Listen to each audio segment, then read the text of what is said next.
রাধাকৃষ্ণন কমিশনের সুপারিশের অন্যতম গুরুত্বপূর্ণ একটি বিষয় হলো গ্রামীণ বিশ্ববিদ্যালয়, রুরাল ইউনিভার্সিটি। আমি আগের ক্লাসে বলেছিলাম।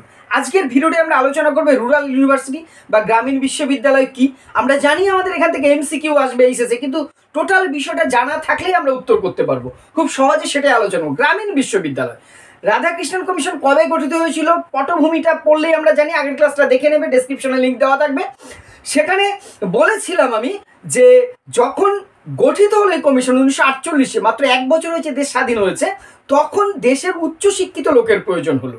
এবার কমিশন যখন সারা দেশ ঘুরে বেড়াচ্ছে তখন দেখছে যে তার আগের যে সেন্সাস হয়েছে 1941-এ, সেই সময় অনুযায়ী ভারতবর্ষে 85% লোক বাস করে গ্রামে। কিন্তু যে কটি উচ্চশিক্ষার প্রতিষ্ঠান ভারতবর্ষে আছে, সেই গ্রামে উচ্চশিক্ষার প্রতিষ্ঠানের পার্সেন্টেজ 1%-এরও কম, মোটামুটি 0% বলা যায়। তুমি একবার ভেবে দেখো, আজ থেকে 70 বছর আগে তুমি যে এলাকায় আছো সে এলাকায় কোনো গ্রামে কোনো কলেজের এস্টাবলিশ হয়েছে, কোনো ডেট মিলিয়ে দেখো তো। যে কটা কলেজ ইউনিভার্সিটি আছে সেগুলো সব শহরে ছিল, গ্রামীণ এলাকায় কোনো উচ্চশিক্ষার প্রতিষ্ঠান ছিল না বললেই চলে, বিচ্ছিন্ন কয়েকটি। অথচ এই যে 85% লোক দেশের যেখানে বাস করছে সেখানে 1%-এর কম উচ্চশিক্ষার প্রতিষ্ঠান, অর্থাৎ 85% লোক উচ্চশিক্ষার সুযোগই পাচ্ছে না।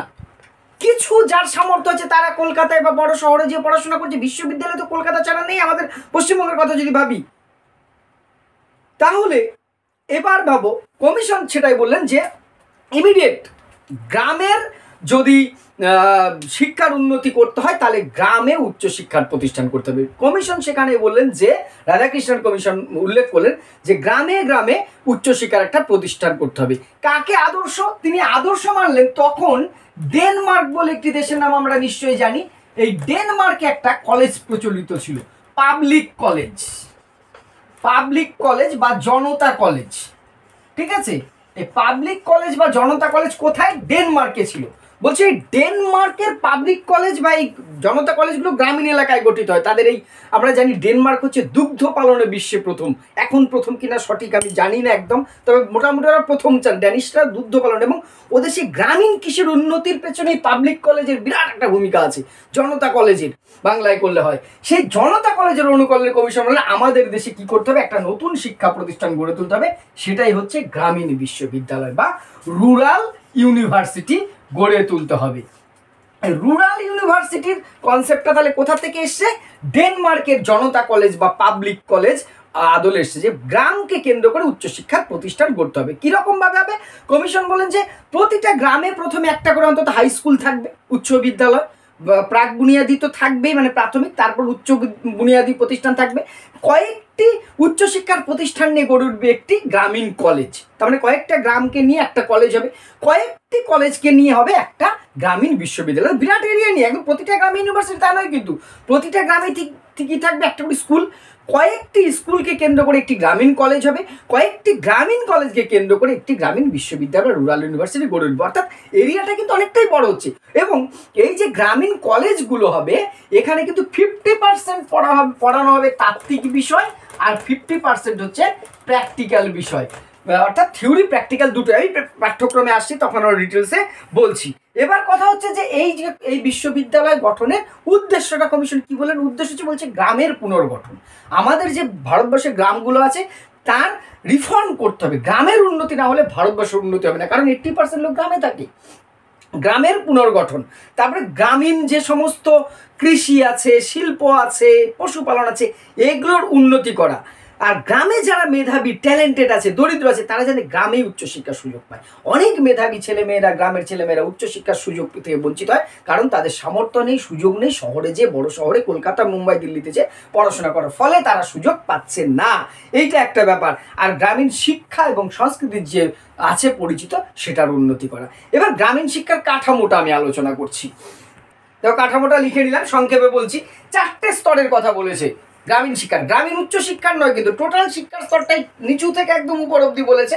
আমাদের উচ্চশিক্ষাটা পরে আসে। প্রথমে বলেছে প্রাথমিক বা নিম্ন বুনিয়াদী। বেসিক স্কুলগুলো সে সময় ছিল প্রাথমিক বা নিম্ন বুনিয়াদী 8 বছর। এটা নিয়ে কমিশন তেমন বিস্তারিত বলেনি। 8 বছরের 1 থেকে 8, বয়সটা কত হচ্ছে 6 থেকে 14, মানে 6 বছরে যদি 1-এ ভর্তি হয় তাহলে 8 ক্লাস 8 অবধি পড়তে গেলে 8 বছর, তাহলে বয়সটা হয়ে যাচ্ছে কত তখন? 14 বছর। তারপর হচ্ছে মাধ্যমিক বা উত্তর বুনিয়াদি, বুনিয়াদির পরে সেটা মোটামুটি 3 বা 4 বছরে, 9 থেকে 12, বয়স হবে 15 থেকে মোটামুটি 18 বছর। এই অবধি গেল মাধ্যমিক শিক্ষা। এইবার আসছে কমিশনের বিচার্য যে উচ্চশিক্ষা। প্রথম হচ্ছে স্নাতক স্তর। স্নাতক দেখো বলেছে 2 বা 3 বছর। কেন? পাস এবং অনার্স, পাসের ক্ষেত্রে 2 বছর পড়লে হলেও অনার্সের ক্ষেত্রে 3 বছরের কথা বলেছে। First year, second year, third year, বয়স হবে 18 থেকে 21।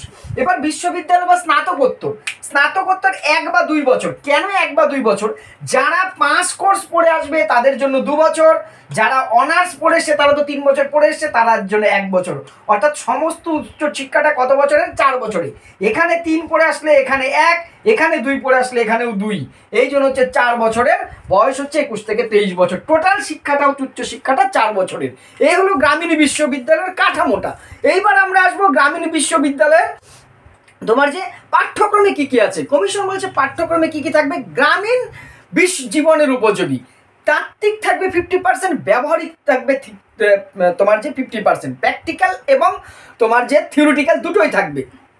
কৃষিবিদ্যা, অর্থনীতি, পশুপালন, এগুলো যেমন গ্রামের উপযোগী থাকবে, তেমনই সাহিত্য, দর্শন, তোমার যে গণিত, জ্যোতির্বিদ্যা, আয়ুর্বিজ্ঞান, শাস্ত্রবিদ্যা, যা কিছু আছে মডার্ন এডুকেশনের সাথে সাথে গ্রামীণ জীবনের উপযোগী বিষয়গুলো থাকবে। পরিচালনার জন্য কি বলা হয়েছে?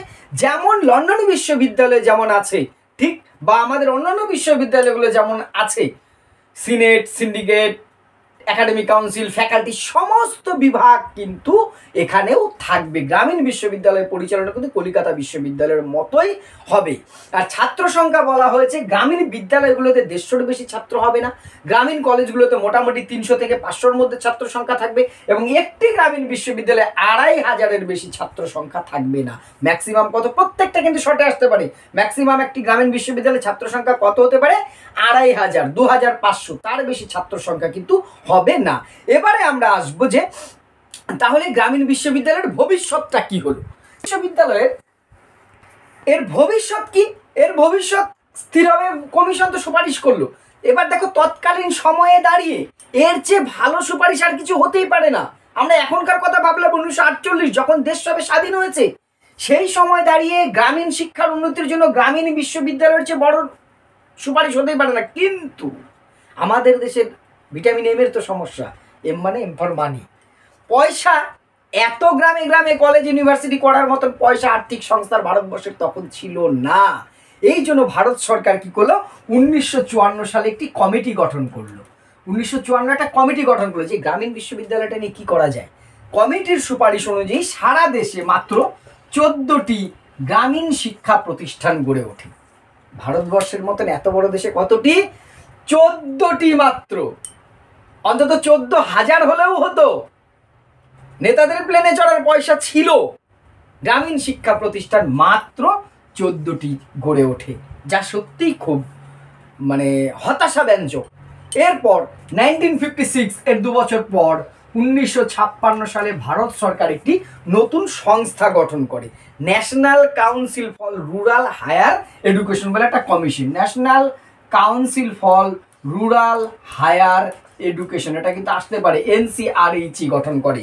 National Council for Rural Higher Education গ্রামীণ উচ্চশিক্ষা সংস্থা বলে একটি সংস্থা গঠন করে। তাদের দায়িত্ব হলো গ্রামীণ শিক্ষার উন্নতি কি করে গঠন হয়, এবং পরবর্তীকালে ইউজিসি গঠনের সুপারিশও কিন্তু তোমার যে রাধাকৃষ্ণন কমিশনে করেছে এবং সেই অনুযায়ী গঠিত হয়েছে। অর্থাৎ গ্রামীণ বিশ্ববিদ্যালয়ের যে চিন্তাধারা, রাধাকৃষ্ণন কমিশনের একটা সুদূর প্রসারী চিন্তাধারা, এটা সত্যিই বাস্তবে খুব উপযোগী। এই হলো মোটামুটি আমাদের রাধাকৃষ্ণন কমিশন এবং গ্রামীণ বিশ্ববিদ্যালয়। পরের ক্লাসে আমরা মুদালিয়ার কমিশনটা বিস্তারিত আলোচনা করব। ভিডিওটি ভালো লাগলে শেয়ার করে পাশে থাকবে। ধন্যবাদ।